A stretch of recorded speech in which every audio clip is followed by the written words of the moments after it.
Hey guys, we are finally wrapping up our coverage of Big Brother Canada 12 with a player ranking. So here we'll be ranking all 14 players based on the games that they played during the season. And this ends up being a pretty wonky list as there's definitely some interesting players to get into, but we'll get to that soon enough. But there are 14 players to talk about, and that's why I say more time. Let's go into the video. So starting off at number 14, the person I believe played the worst game on the season is the first boot, and here we have Janine. And really, Janine's your pretty standard first boot, someone who was kind of on the outs early on. And while there was definitely a pro-woman sentiment coming in to where there was this idea of there being a women's alliance, really Janine was really on the outskirts of that, and she was probably the most expendable person in the house, to where we see Anthony like getting onto her, and that's a big reason why she eventually ends up on the block after week 1. And really, she had no real chance of saving herself. Even if she had survived this week, she didn't really have anyone in her corner really, where the closest bond she had was with Avery. But even then, Avery was on the block next to her that week. So really, there was nothing she could really do to get out of this. And at the end of the day, I feel like there's nothing too crazy to prop her up for, which is why she's here number 14. Now moving on to number 13, and we don't have the second boot, but we do have the third boot, and here we have Dennis. And I don't think Dennis is necessarily the worst player in the world, where there are points where he does seem pretty aware over what should be happening in the game. But at the end of the day, I feel like his game is pretty bad on the whole, where he's pretty much on the outs for his entire run. Early on, he's not really included in the core power structure, where it seems like a lot of the people he's close to aren't really that well positioned in the game. People like Vivic, people like Janine, people like Tola, for instance. And we do see him later winning the first 2 vetoes of the season, which feel pretty unnecessary, with the week 1 one feeling particularly unnecessary, where despite him having this opportunity to say Janine, he just doesn't use the veto there, and then he wins the second veto in a row in week 2, where he says Vivic there, only to be backdoored in week 3 by Vivic, despite them being close allies. And the fact that he's backdoored by his own closest ally and sent out that way is really bad in my eyes. And I feel like there's a big knock against this game. But even beyond that, the fact that he won the first 2 vetoes, which put a target on his back, and him not really being well positioned really at all during a lot of his run, I feel like I can't really have Dennis any higher than number 13. Now moving on to number 12, and we have someone who I just mentioned, and here we have Vivic. And I actually considered having him a little bit higher, considering he wasn't even supposed to go home in the spot that he did, where he got massively screwed over by the executive veto twist that basically made it so that he was put on the block and taken out there at the last moment, which I do find pretty unfortunate. And again, I did consider having him a little bit higher because of that, but I feel like his game outside of that is bad enough to where I couldn't really justify it. Now again, he is on the outs for pretty much his entire run. Week 1, he pretty much makes an enemy out of Anthony by making it clear that he's going after him, and he doesn't even seem aware that Anthony's gunning for him, despite him trying to put the pieces together there. Week 2, he is the target initially and very nearly goes home, but is largely saved by the grace of Victoria changing her mind and convincing Dennis to use the veto on him, to where had Victoria not changed her mind, there's a chance that Dennis could have not even used the veto, despite Dennis being his closest ally there. And then you have him not voting to keep Donna, which ends up annoying people like Todd, which is obviously a knock to his game. The following week, he wins HOH, which is pretty bad, obviously. He ends up backdooring his closest ally, which really damages his position moving forward. It really is a miracle that he wasn't the initial target the following week, though obviously the executive veto makes it so that he goes out anyway. But even so, I feel like Vivic still was not in that great of a position anyway, to where he was really not in the core power structure at all, and he pretty much backdoored his own closest ally as a way of placating the house, even though it really didn't gain him much favor within that. So despite him technically being screwed over by a twist, I still feel like he played a pretty bad game, to where he's here at number 12. Now moving on to number 11, and we are once again not sticking with the boot order, but we are moving on to the first juror, and here we have Elijah, also known as Goose. And Goose also played a pretty bad game, where he was, once again, never really in the core power structure. Now, I will say that he was better positioned than people like Vivic or Dennis, where he was at least part of the Directors Alliance, but even then, that was not the main alliance that ran the game, where I feel like it was more so hot chocolate. And I feel like that led to Goose being really disposable in the game, to where after week 1, he is on the block every single week, with the exception of his HOH week, where week 2, he's on the block against Vivic. He's on the block again week 3, despite Vivic being the HOH and someone he had worked to build a bond with, which I feel like is pretty bad there. You have his HOH week in week 4, which is not particularly great. He doesn't really do anything to build any favor there, and you have him failing to get either of his targets out due to the executive veto twist, but even then, he really wasn't doing himself any favors there. He's on the block again during the mat round, and then he is taken out at the movie night massacre, where similar to Vivic, you could say that he was screwed over by a twist, but I think it only further highlights how expendable he was in the game, where it always felt like at the first opportunity that someone did not want to make a big move and just wanted to keep the house happy, that Elijah was just there to be taken out, and sure enough, that's what happened. So really, I feel like Goose played a pretty bad game, never really did himself any favors, and was just constantly on the block due to how on the bottom he was, and he doesn't really do anything to address it. So because of that, he is here at number 11. Now moving on to number 10, and we are finally getting back to the second boot of the season, and here we have Donna. And realistically, I don't think Donna played particularly well either, where it never seemed like she was in the core power structure either. Though at the same time, I do think the fact that she was targeted so early is a bit unfortunate considering Victoria did initially want to target Vivic, only for Victoria to get paranoid by Donna's involvement in this East Coast alliance that wasn't actually real, but caused Victoria to shift the target from Vivic onto Donna there. And again, that is pretty unfortunate. She is backdoored in week 2, and really she was never really in a core power structure at any point. But again, I feel like compared to the other people, I feel like she doesn't make as many actively bad mistakes compared to those other people. And I feel like had she survived this week, I would have had a bit more faith in her to get through the game compared to someone like a Goose, who always seemed pretty content to be at the bottom. But I feel like Donna, there was enough wonkiness with her actual boot round to where I did decide to leave her here at number 10. Now moving on to number 9, and we had the highest ranked pre-juror left to talk about, and here we have Matt. And I find Matt to be a mostly passive player, someone who didn't really play the game for a lot of it. And he just seemed like this pretty bro-y guy that was just sort of sitting back, but he was still being seen as a bit of a threat, not only due to his showmance with Lexus and the women feeling like Lexus wasn't truly with them, but also due to his connection with Anthony and how Anthony saw him as a key figure for his power structure that eventually leads to him being targeted in the final round of the pre-jury. And obviously that's pretty bad. And I feel like Matt doesn't really do anything to counteract that. But at the same time, I think compared to everyone else we already talked about, he was probably in the best position of those people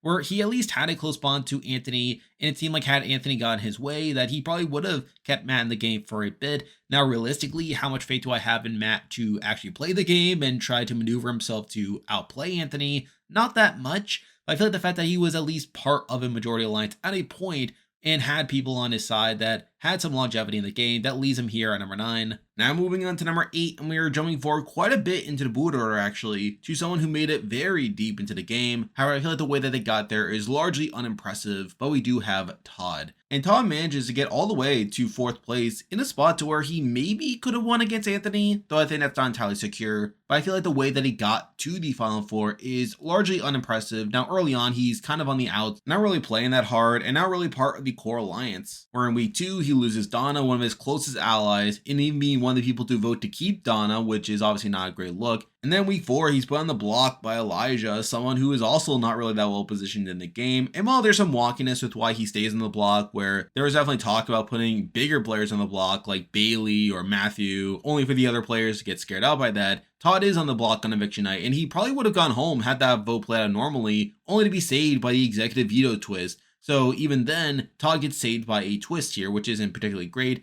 And then not long afterwards, he ends up losing Goose, someone who would have been a number for him moving forward. So again, I feel like that middle stretch is not particularly great. However, I do have to give him some credit the following week, where he does seem to be involved in the plan to take out Kayla, where he is on the block initially, but he is part of that plan to backdoor Kayla after the veto, so I give him some credit for that. He then goes on a comp run, winning the next 3 vetoes in a row, which obviously gets him to the final 4 to begin with. But I think by the final 4, he really had no one left that was willing to take him to the end. And sure enough, he is taken out at the point where he fails to win veto. So in a lot of ways, I find Todd's game here to be not that great, where even at the points where he is doing well, like during the Kayla round, I feel like for most of the game, he's not really playing that hard.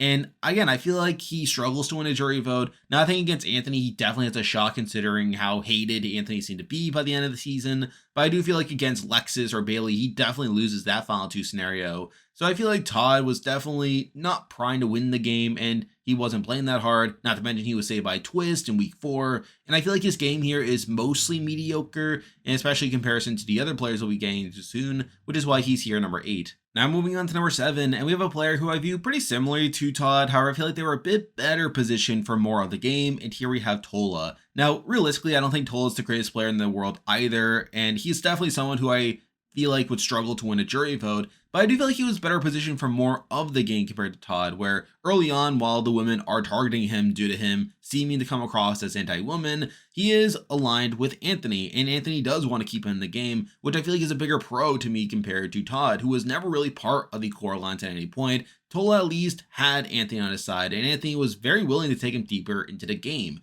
And while a lot of that is due to Tola being seen as a shield that could cause a lot of the outsiders to target him, I do feel like you have to give Tola at least some credit for building that bond with Anthony to begin with. But really, he kind of skates through a lot of the early game. But then we get to week 4 where he is on the block against Todd. And while I think Todd would have gone home over Tola, there's definitely plenty of people that were against Anthony at that point and wanted to take out Tola as a way of weakening Anthony. So even then, that's not a great spot for him to be in. We then get to the following week, which is also pretty rocky, considering he is on the block again against Goose, in a spot to where he probably goes home had the noms stay the same. And while Tola is able to win the veto, we then have Avery backdooring Matt, which is obviously a loss to his side, so obviously that's not particularly great. He's then used as a pawn during the Kayla round, which obviously isn't great, but then he wins HOH the following round, where he is able to take out Avery, even though I feel like it would have been better to take out Victoria, as that would have upset the power structure more, but by that point his side was down in numbers, and then he's later taken out by Victoria in the doubles. So on the whole, it is a pretty rocky game to consider, considering he was on the block at multiple opportunities in spots where he could have been in danger had he stayed on the block.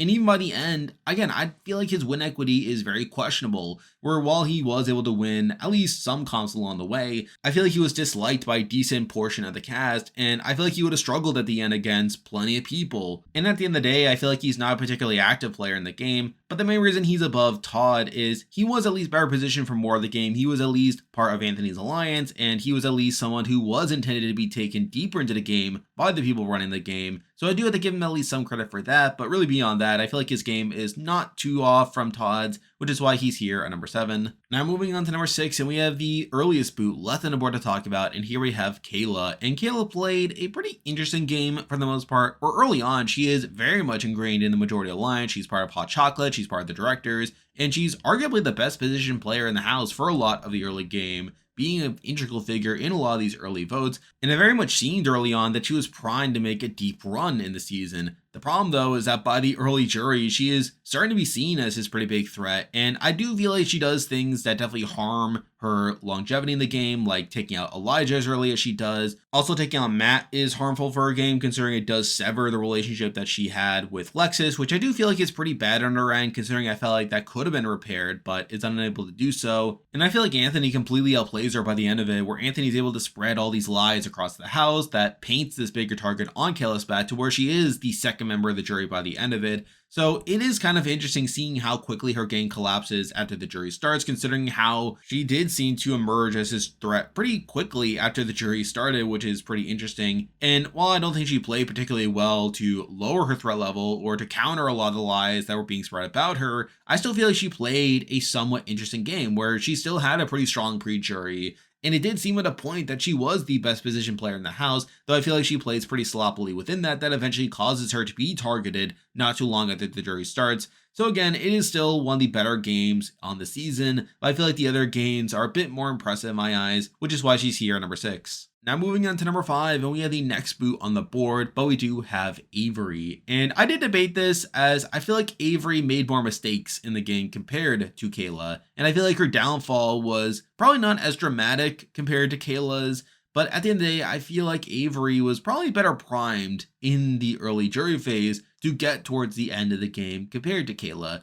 where I feel like Kayla suddenly emerged as this big threat, and she was outplayed in her boot round by Anthony, whereas I feel like Avery was seemingly better positioned by the end of her run within Hot Chocolate to potentially make a deep run because of that. Now early on, she is pretty well ingrained within Hot Chocolate, and while she does volunteer to be a pawn in week 1, which I feel like is a pretty bad move as it could have set her up to be this pawn star across the season, however, she is able to avoid that, which I do have to give her at least some credit for, as she is able to build genuinely strong bonds within Hot Chocolate that allows her to not be seen as a pawn for future weeks, but she is part of the majority for a lot of her early run, taking out a lot of the outsiders along the way. She's able to backdoor Matt during her HOH week, which, while it does harm her relationship with Lexus, I feel like it harms Kayla's relationship with Lexus more. That causes Kayla to be targeted over her. But then we get to the following week where she agrees to be a pawn to backdoor Goose, which admittedly is not that beneficial to her game either, as Goose is someone who did seem more loyal to their side of things compared to anyone else. So again, the fact that she's on the block and is taking out someone who is good for her game is not great either. But then we have probably her worst move of the game, her second HOH week, where she backdoors her closest ally in Kayla, which is really bad there. And while I would fault Kayla more for not being able to convince her closest ally to not backdoor backdoor her, which I think is another reason why I have Kayla below her on this ranking. It's also really bad on Avery's end that she's actively taking out one of her own numbers in a spot that doesn't even benefit her. So at the end of the day, I feel like Avery's play during that round is particularly poor. And we see her immediately being taken out the following round. And while it was a bad HOH result with Tola winning HOH, I feel like that was a possibility that was largely facilitated by her own group, where they were taking out their own numbers one by one that made it more likely that the other side, in Anthony's side, could win HOH to target someone like Avery. So at the end of the day, I feel like Avery's game is pretty sloppy by the end of it, but I feel like at the end of the day, it is largely similar to that of Kayla's. And really the main reason I have her above Kayla is that I feel like Kayla could have done more to avoid her boot, but largely didn't. But I still feel like Avery played a pretty sloppy game by the end of it, which is why she's here number 5. Now moving on to number 4, and I feel like this person played a cleaner game than both Avery and Kayla, and obviously made it further than them, even though they didn't seem to be as well positioned compared to them at some points in the game. But we do have Lexus, the final juror of the season. And obviously Lexus plays pretty under the radar game, but not an entirely bad one either. Now, yes, early on, she's not really in the best position in the world, considering she is initially part of Hot Chocolate, but is later kicked out of that group. And some of that is due to her relationship with Matt, but some of it is also due to people like Victoria simply not trusting her that much. But we see her early on being initially loyal to that group, being a part of those early votes, though by the end of the pre-jury, she recognizes that the women aren't that loyal to her, and she does end up flipping to the Anthony, Matt, and Tola side. And while she does lose Tola at that final round of the pre-jury, we do see her, again, be able to rebuild. She's able to work alongside Anthony, and they're able to dismantle the Victoria side one by one, taking out Kayla and Avery. And while they do lose Tola along the way, we later see her being part of the plan of Final 5 to take out Victoria. And while I personally would give Anthony more credit for this dismantling of the Victoria side, I still think Lexus did some things. I feel like, particularly during the Kayla round, we do see her helping to spread the information that eventually leads to Kayla being targeted there. So I do feel like Lexus still deserves some credit there. And we do eventually see her getting all the way to the final 3 in a spot to where she probably wins against Anthony. Now, granted, it's not entirely a sweep, considering I think there are definitely people who were not the most impressed by Lexus's game, and I could definitely see her losing some votes at that final 2, but I feel like she probably does pull out the win against Anthony. The problem, though, is that she's unable to convince Anthony to take her to the end in a spot to where it probably would have benefited Anthony more to take Lexus to the end, considering Bailey was a much bigger jury threat compared to Lexus, and the fact that Lexus was unable to convince Anthony of that fact is a fault on Lexus's end, and obviously that does lead her to be taken out at final 3. But I still feel like Lexus's game is definitely pretty underrated. I feel like she definitely played a more stable game compared to Avery and Kayla. While she was at the bottom of more points compared to them, I also feel like she made fewer mistakes compared to them. And obviously she does get all the way to the final 3, where she still had a winning scenario. So I feel like those things were enough to have Lexus above those other two. But I still feel like there are plenty of people that are better than her, which is why she's here number 4. Now moving on to number 3, and we probably have the toughest player on the board to assess, as I really did not know what to do with this person. I really want to put this person lower, if I'm being honest. But considering the amount of dominance that this person had over the game, I couldn't entirely justify it, but we do have Victoria. And Victoria played a very dominant game on the season, for better or worse. She was in the most dominant position in the house for the majority of her run, and she was also a pretty big jury threat to where had she gotten to the end, she probably wins against pretty much everyone. It's the type of game that I normally would have at number 1 or number 2 on this ranking, but despite this, I feel very uncomfortable with it, considering I don't think Victoria is that good of a player, and I feel like despite her playing this extremely dominant game, I feel like she makes a bevy of bad decisions with that control. Now, early on, she is part of the majority group. She is obviously able to build all these core power structures to where she's essentially in the center of the house, having this close bond with Anthony due to them being vets, but also being able to align with the women and with Hot Chocolate and the directors. She really has so many options in the house that really could have propelled her deeper into the game, and we do see that propel her deeper into the game. But I feel like that's all despite her own actions, where really by week 2, she's already playing pretty poorly, where she does win HOH in a spot where she didn't need to, where she ends up going back and forth during that whole week, where she initially wants to target Vivic, and we even have her orchestrating this whole conflict between Bailey and Vivic, only to later change her mind and target Donna due to her being paranoid about this East Coast alliance. But then she changes her mind again after backdooring Donna, and we even see her trying to get some votes to save Donna. And while it doesn't go through, it obviously shows that she's very flip-floppy in the game, and the fact that this doesn't blow up in her face is pretty telling in my eyes. And she really does this over a lot of the season, where the following week she goes back and forth over whether to keep Dennis or not. The full week after that, you have her deciding to keep Todd in the game by using the executive veto on him,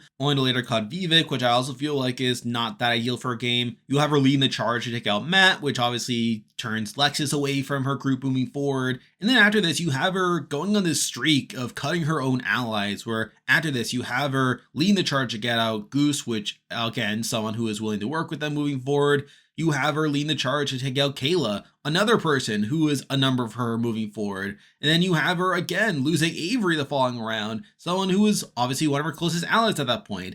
So really, despite her side really having the numbers coming to the jury to where they really could have run the show moving forward, she just sabotages her game over and over and over again. They really blow this entire lead that they had for seemingly no reason. And then you have her boot round the final 5, where at that point she really has no one left. And we do see Anthony cutting her after winning HOH. And I feel like that situation was entirely avoidable in my eyes. So despite Victoria having all these massive pros to her game, where she is technically the one in control for a lot of the game, and someone who probably would have won had she gotten to the end, I feel like she made so many unforced errors over the course of the season. She constantly flipped back and forth, and the fact that she made it as far in the game as she did without it blowing up in her face is, again, really mind-blowing in my eyes.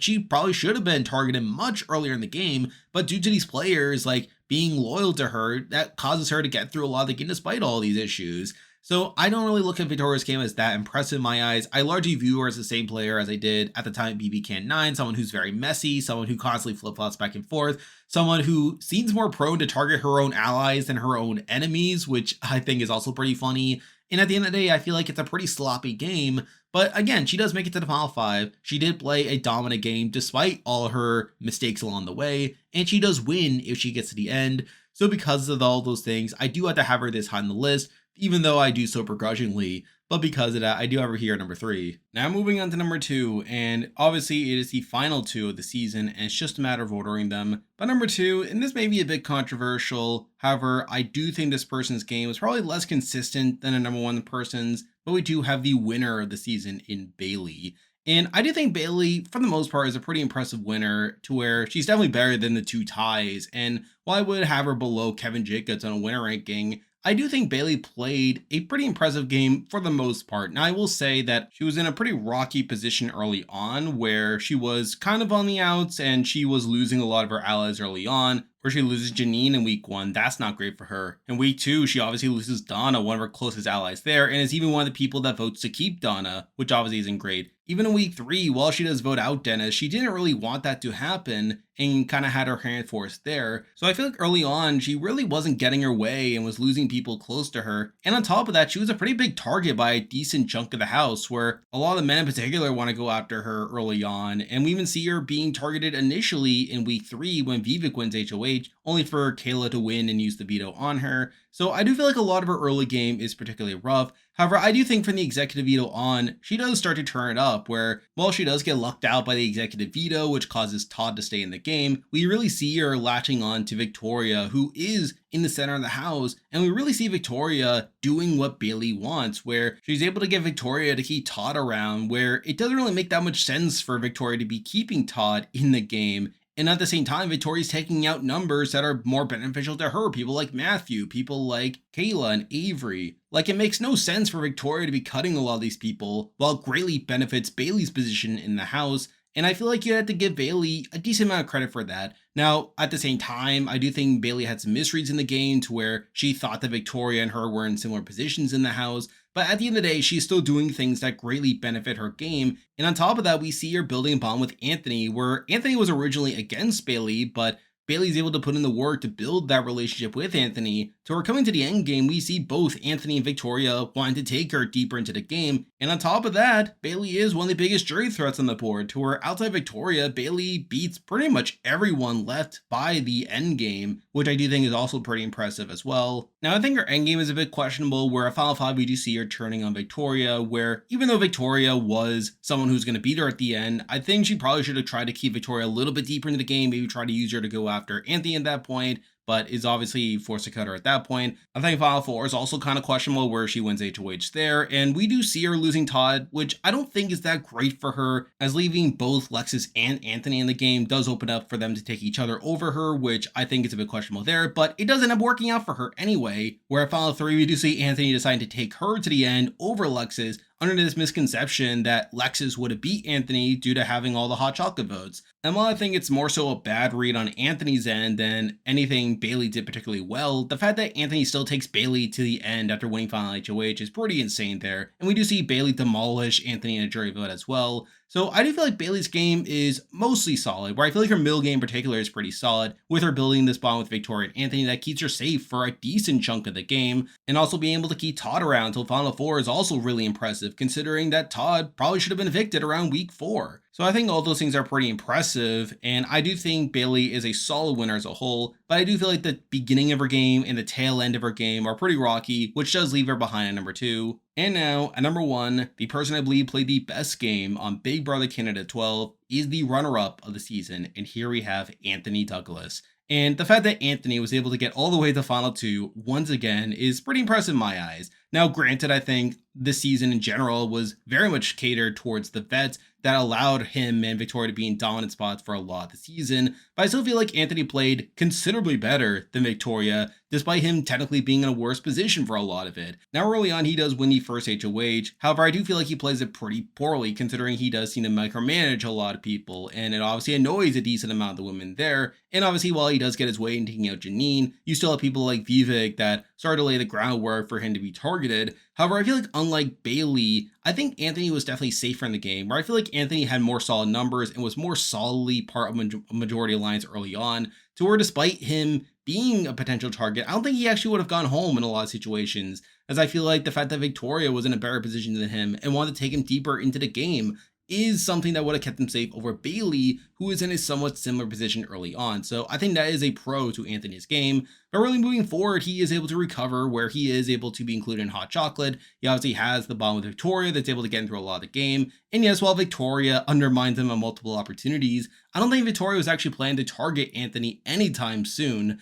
But at the same time, I do think Anthony was probably in a not great spot on Hot Chocolate, to where had he rode out that power structure all the way to the end, I think he probably would have been in a pretty rough spot to get towards the end. But obviously along the way, he does manage to get through the early rounds all right, despite him not really having the numbers over the Victoria side, to where him losing Matt in the last round of the pre-jury is particularly bad for his game there, to where coming to the jury, his side is down in numbers. But despite this, I do think he plays pretty well during the stage, where we do see him building a bond with Bailey that's able to keep him safe during a lot of the game, and also the Victoria side ends up imploding, taking out their own numbers along the way. And I do think you had to give Anthony some credit for that, where he is a key figure in getting out the likes of Kayla in particular. And we start to see him regain some traction over Victoria. And while he does lose Tola along the way, which is obviously a blow to his game, he does win HOH at Final 5. At that point, he does decide to target Victoria. And I'm pretty conflicted over this decision, where I think for Anthony in particular, this was probably the right time to do so, considering Victoria was the biggest trade threat on the board. And with Victoria having continually proved herself to be a terrible ally, with her constantly throwing him under the bus and her even betraying her own allies, I understand why Anthony cuts Victoria at that point. However, I do feel like he manages it pretty terribly, where he ends up telling Victoria that a lot of it's because of her fault, when he very easily could have just claimed that it was because she was the biggest threat. And this really burns Victoria to where she comes into the jury very bitter against him. And I think she had some influence on the jury as well, to where I think she probably turned Tola against him as well, to where it did seem like Tola was more willing to vote for Anthony after being voted out, only for Victoria to turn him against him by the time of the final 2. And I think that's another thing to bring up with Anthony, is that he probably doesn't win the game at the end really against anyone, where despite a lot of the jury talking about how he played the best game in their exit interviews, they also didn't really want to vote for him. And while I think his treatment of Victoria made that situation even worse, I don't think he was likely to win the game anyway by the end of it.